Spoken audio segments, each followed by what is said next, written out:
Database, ये पूरा जो है डेटाबेस के ऊपर जो है सब्जेक्ट आपका ये relational database management system. Database management system में जो है अपने को डेटाबेस बोलते हैं किसको, आप लोग अगर एक्सेल शीट देखें उसको इमेजिन कर लेके चलो डेटाबेस मैनेजमेंट सिस्टम में, ठीक है।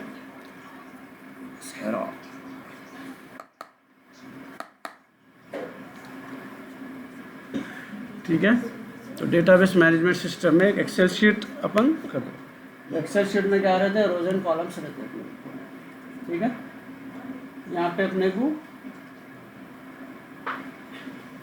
सपोज जो है सीरियल नंबर या एडमिशन नंबर, रोल नंबर इधर आ जाते हैं एग्जाम्पल, ठीक है। यहाँ पे name, father name, suppose class, date of birth, something. तो यहाँ पे क्या है, एक ही बार में ये अपने को लेबलिंग करना पड़ता है। उसके बाद सिर्फ रिकॉर्ड्स जाते हैं, रिकॉर्ड नंबर 1, रिकॉर्ड नंबर 2, और ऑर्डर फॉर्म में जाते हैं। नेम में नेम ही चाहता, फादर नेम में फादर नेम ही चाहता। तो एक ऑर्गेनाइज तरीके का डेटाबेस रहता है, ठीक है। सर एग्जैक्टली डेटाबेस नहीं है, खाली एक समझने के लिए, कई को डेटाबेस को देख नहीं सकते कोई भी, वो अलग तरीके से स्टोरेज रहता है उसका। तो इसलिए क्या इसमें क्या हो जाता बोले तो एक शीट में करीब कई लाख आपको रिकॉर्ड्स आप एक शीट में बना सकते, कई लाख। अब इंडिया में सपोज आधार कार्ड का डेटा है, तो आधार कार्ड का करोड़ों लोगों का डेटा है, मोर देन 130 करोड़ पीपल, 130।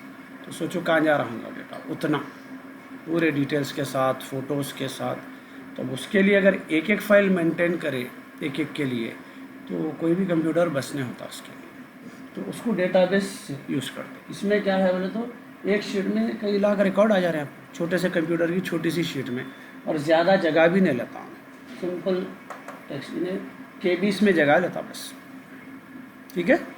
और पूरी फाइल बनने के बाद बड़ी मुश्किल से कुछ MB की फ़ाइल बनती है। अगर मैं 10 लाख रिकॉर्ड भी डाला इसमें, बड़ी मुश्किल से कुछ MB अपने को मालूम है बहुत छोटा, कुछ MB की रिकॉर्ड। तो इसमें क्या है, कम स्पेस लेता डेटाबेस और डेटा को ऑर्गेनाइज तरीके से स्टोर कर। स्पेसेस तो बहुत है अपने पास, GB से 100 GB 200 GB, फिर कई को इतना वो कर रहे हैं। नेटवर्क सबसे वीक चीज़ है अपने पास इस वक्त अभी, फिर भी अपने पास इंडिया में थोड़ा इजी है, बाकी दुनिया में जाएंगे तो आपको डेटा की बहुत वैल्यू है। रिचार्ज नहीं उन्होंने एक्सपीरियंस करे, अपना नहीं कर इसलिए बोलूँगा। तो डेटा की बहुत वैल्यू है वहाँ पर। आसानी से कोई भी हॉटस्पॉट शेयर नहीं करता यहाँ से निकलने के बाद, याद रखो। कोई उम्रे को गए, कोई दुबई में गए, कोई दूसरे कंट्रीज़ में गए। इंटरनेट दुनिया में सबसे सस्ता इंडिया में, फ्री के हिसाब में रहता इंटरनेट यहाँ, और कोई भी हॉटस्पॉट देता, कोई भी वाईफाई। आप यहाँ से निकले बाद कोई भी नहीं आता, बहुत कीमती है डेटा अपने पास बाहर निकलने के बाद। तो जब अपने को कोई फ़ाइल डाउनलोड करना है, जैसे आपका रिज़ल्ट चेक कर दे, आप रोल नंबर मारे तो रोल नंबर जाके यहाँ पे चेक करता हूँ, मैच करके वो रिकॉर्ड निकाल के लेके आता। अपन देखते हैं मारते सेकंड्स में आता, वो 3rd डे की बात बोल रहा हूँ, 1st डे 2nd डे की नहीं, 3rd डे की बात। ऐसा मारते 2nd में रिकॉर्ड आया था अपने, तो वहाँ से सिर्फ ने नंबर उठा के लाता, नाम और नंबर्स, दैट्स इट। वो चीज़ें लेके आता, पूरी फाइल लेके नहीं आता, दैट इज़ डेटाबेस। तो प्रॉब्लम ये होता, नेटवर्क पे आप हैवी फाइल्स जल्दी नहीं ला सकते। बैंकिंग ट्रांजैक्शन आप बैंक में मारेंगे तो जाना, उन्हें जो है क्रॉस चेक करना, बैलेंस चेक करना, फिर आपका ट्रांजैक्शन मैच करना, अप्रूव करना, ये चीज़ों में आना जाना फ्रैक्शन ऑफ सेकंड्स में होना पड़ता है। नहीं तो इसके बीच के गैप में कुछ भी हो सकता। मैं पैसे अकाउंट में से निकल गए समझो, अभी वो कन्फर्मेशन नहीं हुआ, वो बंद हो गया, अपना नेटवर्क चलेगा, नेट चलेगा, कुछ भी हो गया, तो वहाँ पे क्या होता, नहीं इसकी आवाज़ खींचता नहीं, फ्रीक्वेंसी अलग है इसकी। ओके, ऑफिस में बैठ जाओ, ऑफिस खाली है, ठीक है। जवाब देना, मुसलमान है अपन। ओके, तो इसमें क्या करता हूँ, रिकॉर्ड्स निकाल के आसानी, तो बहुत आसानी से मामूली केबीस का डेटा इजीली चले आता आ जाता। जैसा कि आप SMS करें एग्जाम्पल, तो SMS जब करेंगे तो आप with in fraction of second चले आता आ जाता, क्योंकि वो केबीस में डेटा। वही अगर बड़ी फाइल आप एक मूवी क्लिप शेयर करेंगे, वीडियो क्लिप शेयर करेंगे, सो टाइम लगता, आता जाता, डिपेंड्स ऑन स्पीड, फिर वहाँ जाना, फिर डाउनलोड होना, इतना प्रोसेस होता। तो ये चीज़ें बिज़नेस के उसमें नहीं कर सकते, बहुत बड़ा नुकसान होता है, स्पेशली जब अगर SBI अपना बैंक है तो करोड़ों लोग उसको यूज़ करते एट ए टाइम। तो उत्तम का अकेला सर्वर हैंडल करना बोले तो नहीं कर सकता हूँ। अली यूनिवर्सिटी का कुछ लाख बच्चों का सर्वर हैंडल नहीं करता अपना, तो सोचो तुम बैंकिंग ट्रांजैक्शन में उतना बड़ा कहाँ से हैंडल करेंगे। ये सब चीज़ों के लिए क्या करें, डेटा को बहुत लाइट और ऑर्गेनाइज करने के लिए डेटाबेस सिस्टम बनाया गया। ओके, इंस्टेड ऑफ एक एक वर्ड अगर एक्सेल आप लोग करे हुए हैं तो फाइल समझ सकते हैं, एक एक फाइल बनाने के लिए एक एक आदमी की एक ही फाइल में सबका डेटा कट जाए। इसको दिमाग में बिठाए तो ये पूरा सब्जेक्ट दिमाग में घुसता है। ओके, चलिए explain the advantages of database management system over file based system. Same, अगर अपन फाइलों में डेटा रख रहे हैं और डेटाबेस में रख रहे हैं तो दोनों में अपने को फ़ायदा क्या हो रहा डेटाबेस से। सबसे पहला पॉइंट है प्रोग्राम डेटा इंडिपेंडेंस। जो डेटा रहेगा वो डेटा आपको अलग अलग जो है सॉफ्टवेयर में आप इस्तेमाल कर सकते। अगर मैं वर्ड में बनाऊंगा तो उन्हें वर्ड में काम में आता है मेरे को, एक्सेल में बनाऊंगा तो एक्सेल में खुलता हूँ, लेकिन ये जो डेटाबेस का रहता इन्हें आप किसी भी सॉफ्टवेयर में ओपन कर सकते। एग्जाम्पल जो है रिज़ल्ट का एग्जाम्पल, आपका रिज़ल्ट अगर 10th का अगर याद है आप लोगों को 10th का इंटर का, तो कई अलग अलग साइट्स आते थे उसके, हर जगह अलग तरीके से रिज़ल्ट पेश करता था। सही है ना, किसी में छोटे डब्बे में आया था, किसी में एक्सपैंड होकर एड्स के साथ आता,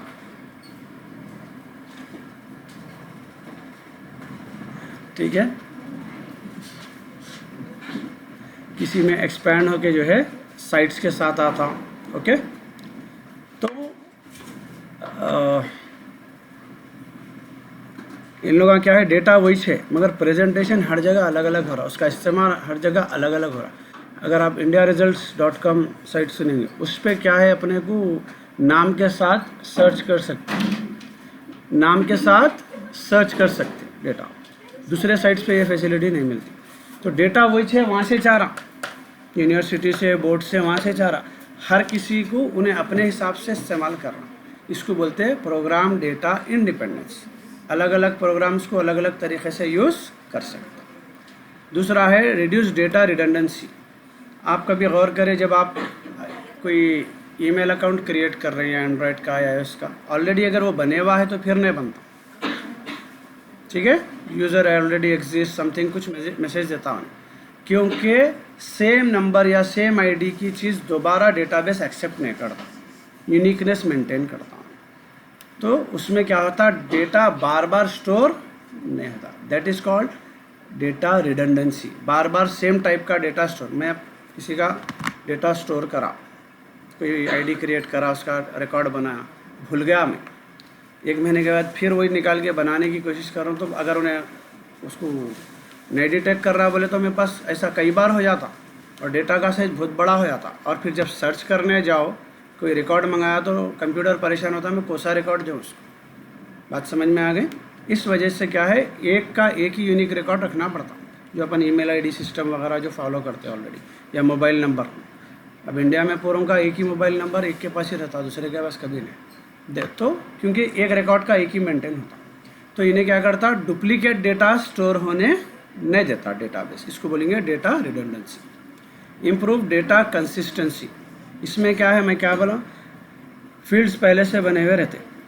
रोल नंबर अगर है, समझो रोल नंबर में आप गलती से भी अगर अल्फ़ाबेट मारेंगे उन्हें एक्सेप्ट नहीं करता, वो अपन देखते ईमेल अकाउंट वगैरह बनाया खुद भी, उसको बोलते हैं, ठीक है। तो कंसिस्टेंट डेटा रखता, रोल नंबर की जगह रोल नंबर जो साइज़ का रहता अपना 11 नंबर का कुछ रहता रोल नंबर, वही साइज़ का आना। और अपने ईमेल आईडी दे रही, उसका पूरा रीड करता हूँ, @ है नहीं, .com है नहीं, वो पूरा पैटर्न के हिसाब से आना, डेट ऑफ बर्थ डेट के फॉर्मेट में रहना। तो इसमें क्या होता, अपने को कंसिस्टेंट डेटा मिलता। वही जब अपन गलती से टाइप करें तो कुछ भी गड़बड़ हो सकती कहीं भी, आई बात समझ में। तो इन्हें डेटाबेस क्या करता, ज़रूरी गलती होती है डेटा एक्सेप्ट नहीं करता, चेक करो बोलता, that is consistency. Improve data sharing में जैसा बोला, एक डेटा अपने को अलग अलग वेबसाइट्स पे शेयर हो रहा, आगे बात समझ में, अलग अलग वेबसाइट्स पे शेयर। जैसा मैं आपको रिजल्ट का एग्जांपल दिया, तो आपके पास भी कई चीज़ें आते हैं, आप शेयर करते क्योंकि वो डेटाबेस में। फेसबुक पूरा डेटाबेस पे काम करता, इंस्टाग्राम पूरा डेटाबेस पे काम करता, व्हाट्सएप पूरा डेटाबेस पे काम करता। आपके पास इतना खूबसूरत दिख के आता हूँ, actually they are just numbers 1 and 0s। ये है पूरी दुनिया डिजिटल इमेज है, डेटाबेस में इमेज स्टोर होते हैं।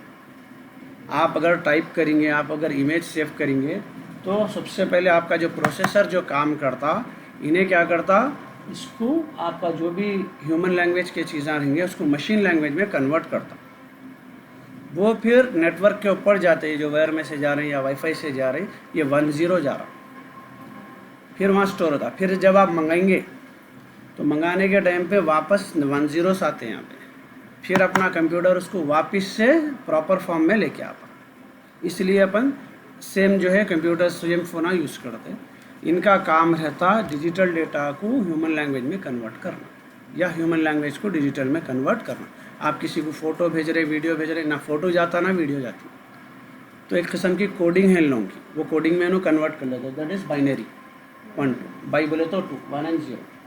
सपोज 10 बोले तो अगर समझो मैं ए टाइप करा तो समथिंग 10 1 1 1 0, ये इसका कोड हो जाता, ये कोड में जाता। आगे अपने को कुछ सेकंड थर्ड चैप्टर में है भी, करना नहीं है, ठीक है।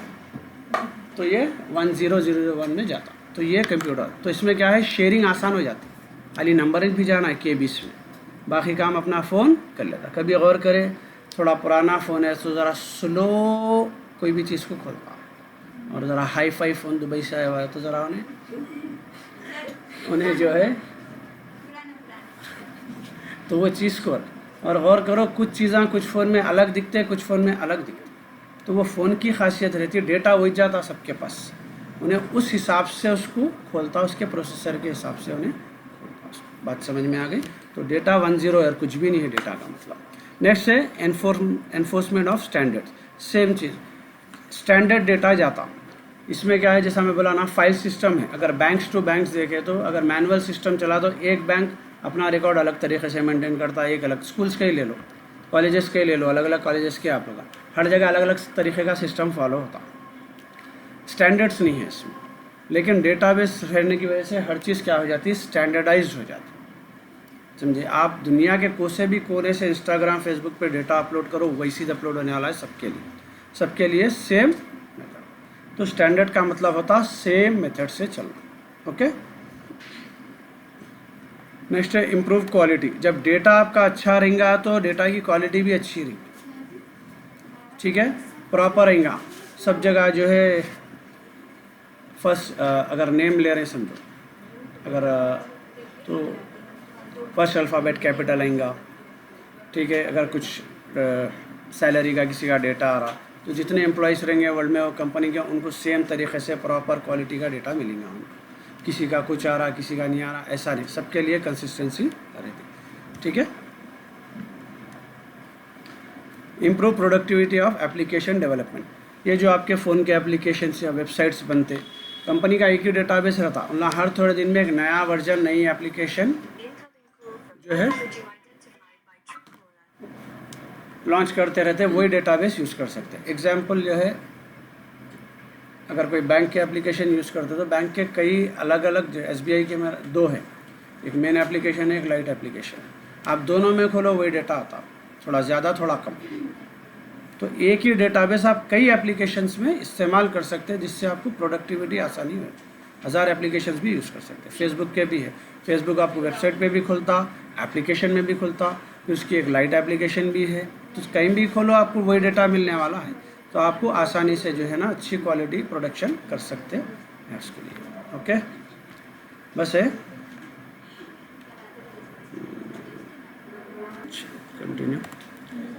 Explain the functions and role of DBA, ठीक है, या डेटा एडमिनिस्ट्रेटर या डेटाबेस एडमिनिस्ट्रेटर।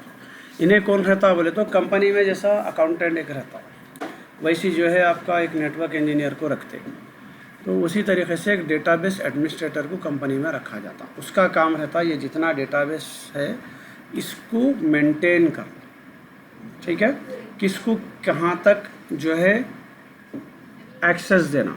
एग्जाम्पल है, एक बैंक में अलग अलग लेवल के एम्प्लॉयज़ आते, एक सामने क्लर्क रहता, एक खाली फॉर्मा भरने वाला रहता, और एक जो है कैश हैंडल करने वाला रहता, एक मैनेजर रहता, फिर एक मेन ब्रांच का मैनेजर रहता, ऐसे कई CEO रहता। तो सबको सब डेटा नहीं मिलता यहाँ पे, नहीं तो फिर वो बैंक लूट के भाग जाते हैं हम पूरी तरह।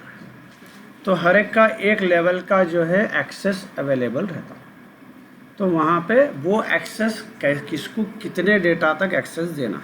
एग्जाम्पल है कि अगर एक क्लर्क है जो कैश एक्सेप्ट करता या विड्रॉ करता उसका उतना, तो उसको क्या करते, खाली उस लेवल तक खाली उन्हें कैश को अपडेट कर सकता, इस लिमिट तक, डेली का जो विड्रॉल लिमिट वगैरह जो भी बैंक का है इस लिमिट तक उसको एक्सेस रहता। उससे थोड़ा बढ़ के कुछ करना है तो उसको उसके सुपीरियर का परमिशन लेना पड़ता, वो रिक्वेस्ट वहाँ जाती, उन्होंने अप्रूव करते, फिर यहाँ से होता।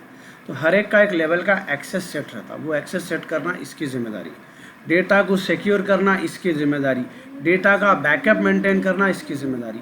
कभी सोचो इंस्टाग्राम का डेटा है, बिलियंस ऑफ यूज़र्स का डेटा है, डेटाबेस इलेक्ट्रॉनिक है, फ़ोन कभी चलते चलते गायब हो जाता, इलेक्ट्रॉनिक डिवाइस का कोई भरोसा नहीं रहा। या फिर जहाँ पे वो डेटाबेस सेंटर बने हुआ है वहाँ पे जो है बिजली चले गई अचानक, कुछ भी रीज़न हो सकता, या फिर फ्लड आ गया, अर्थक्वेक आ गया, जंग हो गई, सोचो अपने फ़ोटोज़ कहाँ देंगे बेचारे। सही है। तो ये लोग क्या करते हैं, दुनिया के अलग अलग कॉर्नर्स पे, एपी सेंटर बोलते हैं अलग अलग उसको जो है, तो उन लोग जहाँ पे ये नेचुरल क्लाइमेटिस का प्रोबेबिलिटी सबसे कम है, सेफ तो कोई भी नहीं है दुनिया में, देखो सबसे कम जगह है, वहाँ पे क्या करें उन लोग ऐसे कई सेंटर्स मेंटेन करते हैं। वो डेटा जो डेली का है हर मिनट में हर घंटे में बैकअप होते रहता हर सेंटर। जैसा एक जगह कुछ हुआ अपने को कभी ज़रा रुक जाता फेसबुक या जो भी है, उन लोग वहाँ पे इसको डाइवर्ट कर देते आईपीएस का, जब तक इसको सही नहीं करें। तो अपना काम कभी भी बैंक से सोच लो, अगर कुछ हो गया डेटा चले गया तो फिर ख़त्म, पूरी ज़िंदगी पूरा उसका मेन बिजनेस डेटा पे टिका हुआ है। तो इस वजह से ये सारे चीज़ें मेंटेन करने की जिम्मेदारी है डेटाबेस एडमिनिस्ट्रेटर की। डन। अब आंसर समझ में आता।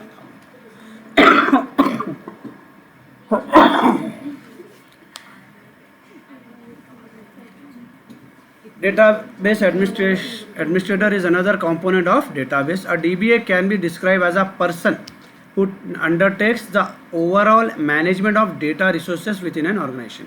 डेटा से जो भी रिलेटेड चीज़ें रहेंगे सब के सब इसके अंडर में रहेंगे, उन्हें मैनेज करता। They also carry out the designing of the physical database and manages technical issues in the database environment.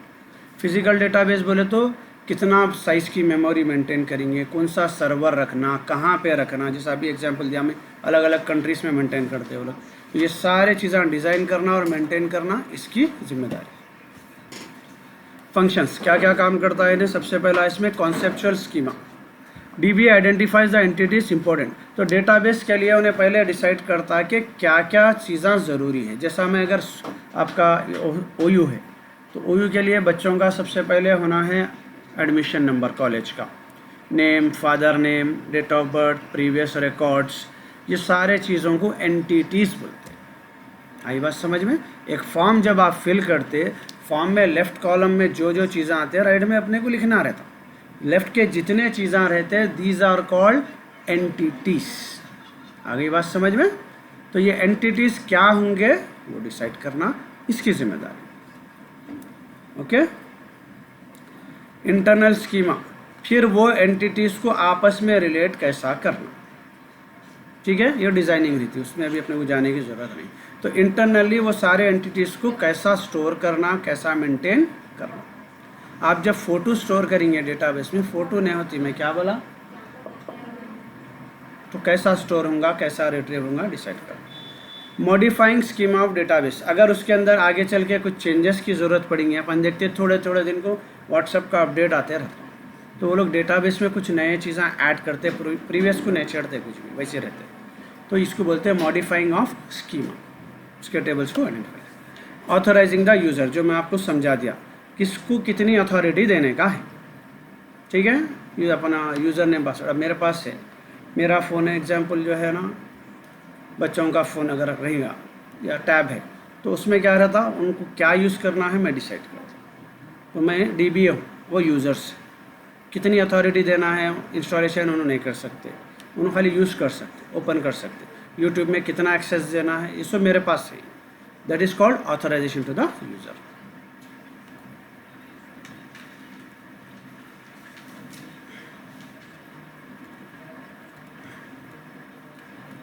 Communicating with users, users के साथ कम्युनिकेट करना.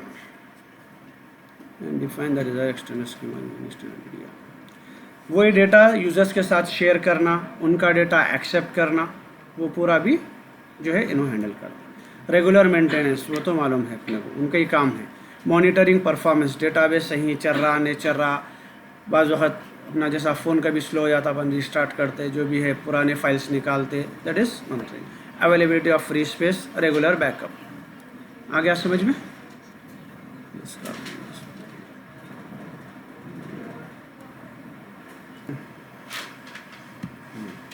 ER models. ER मॉडल्स क्या है बोले तो, मैं जैसा बोला ना इससे पहले आपको BS का सेकेंड यूनिट कराते वक्त क्या बोला हमें, ग्राफ्स क्यों बनते, कई क्या से बनते हुए ग्राफ्स.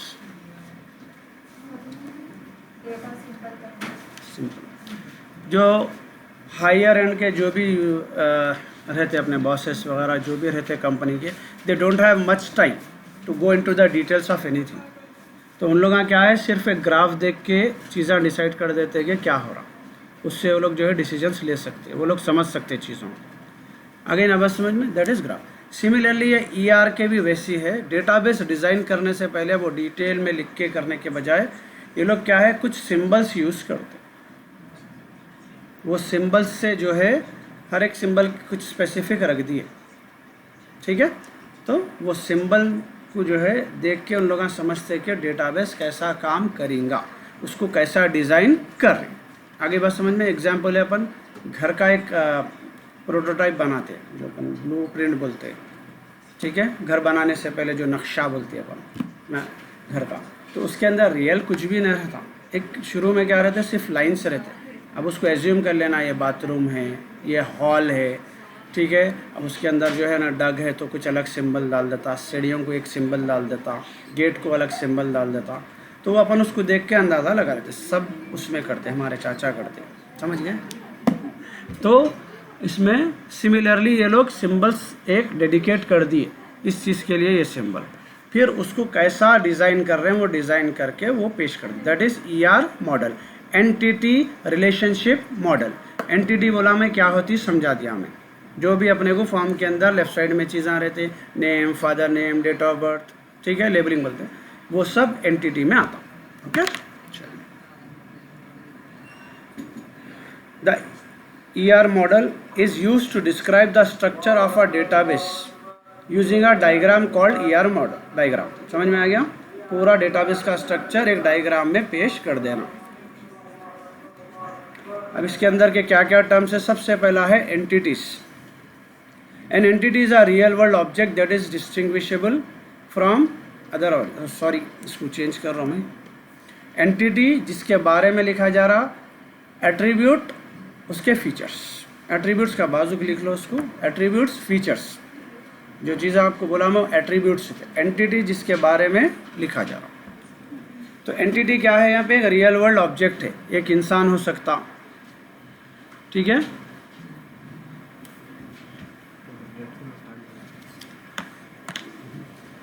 एक इंसान हो सकता है. ज़्यादातर अपन इंसानों के बारे में डेटा मेंटेन करते हैं.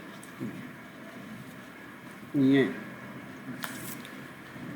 या फिर सपोज़ अगर मैं कोई चीज़ कर रहा हूँ, कोई ख़ास परिंदों पे, जानवरों पे रिसर्च कर रहा हूँ, उनका डेटाबेस मेंटेन कर रहा हूँ. अपन गूगल में मारते देता हर चीज़, वो सब डेटाबेस चलाता. तो हर चीज़ का डेटाबेस मौजूद है. तो वो जिस चीज़ के भी बारे में जो रियल वर्ल्ड में एग्जिस्ट करती, वो प्लैनेट से, स्टार से, हर स्टार के बारे में लिखा हुआ. तो वो सारे डिटेल्स, वो सारी चीज़ों को बोलेंगे एंटिटी. जिसके भी बारे में अपन डेटा ले रहे हैं, that is entity. Okay. Example दे दिया, स्टूडेंट हो सकता, कस्टमर हो सकता, कोई डिपार्टमेंट, कोई बिजनेस, कोई शॉप, कुछ भी हो सकता. एट्रीब्यूट्स उसके फीचर्स क्या क्या अपन ले रहे हैं. यहाँ पर देख लो, आपको उसमें समझ में आता ग्राफ में. अब स्टूडेंट के लिए क्या क्या ले रहे हैं अपन. एग्जाम्पल नेम है, रोल नंबर है, फ़ोन नंबर, एड्रेस, एज, जितने चीज़ें भी उसके अपन लेंगे वो सारे होंगे एट्रीब्यूट्स. नेक्स्ट है relationship. Relationship describe the association between different entities. Relationship are represented by diamond shaped symbol. ठीक है, यहाँ गौर करो, रेक्टेंगल में जारी एंटिटी, और ये जो है अपने को ये जो शेप आ रहा, क्या बोलेंगे शेप को, ये एलिप्स, एलिप्स में जा रहा attributes.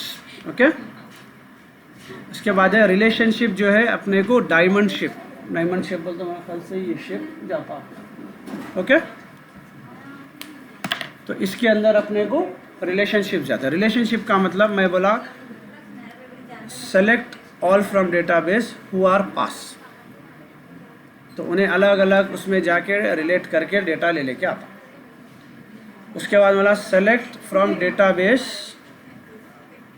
Who are pass in BCom first year, second year, final year, तो उन्हें अलग अलग डेटाबेस से वही डेटा लेके आके जमा के देता। मैं हो सकता आपका रिकॉर्ड जब ला रहा फाइनल ईयर के बाद में, अगर आपका रिकॉर्ड आ रहा मेरे पास, तो मेरे को 3 साल का डेटा आपको मालूम होगा, एक कंसोलिडेटेड मेमो आता आखिरी में, 3 साल का पूरे सब्जेक्ट के साथ रहता एक फाइनल मेमो आपका marksheet.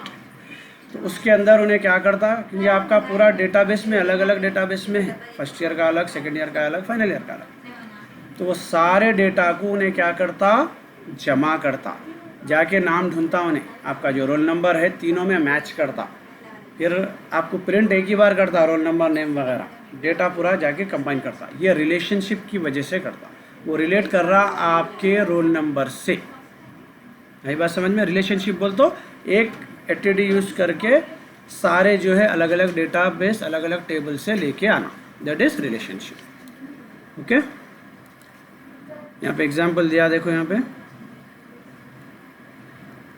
Chain notation. In this type of notation the relationship is written next to the respective entity box. Here the entities are represented by using rectangles with the entity name written inside. Relationship are represented by using triangle.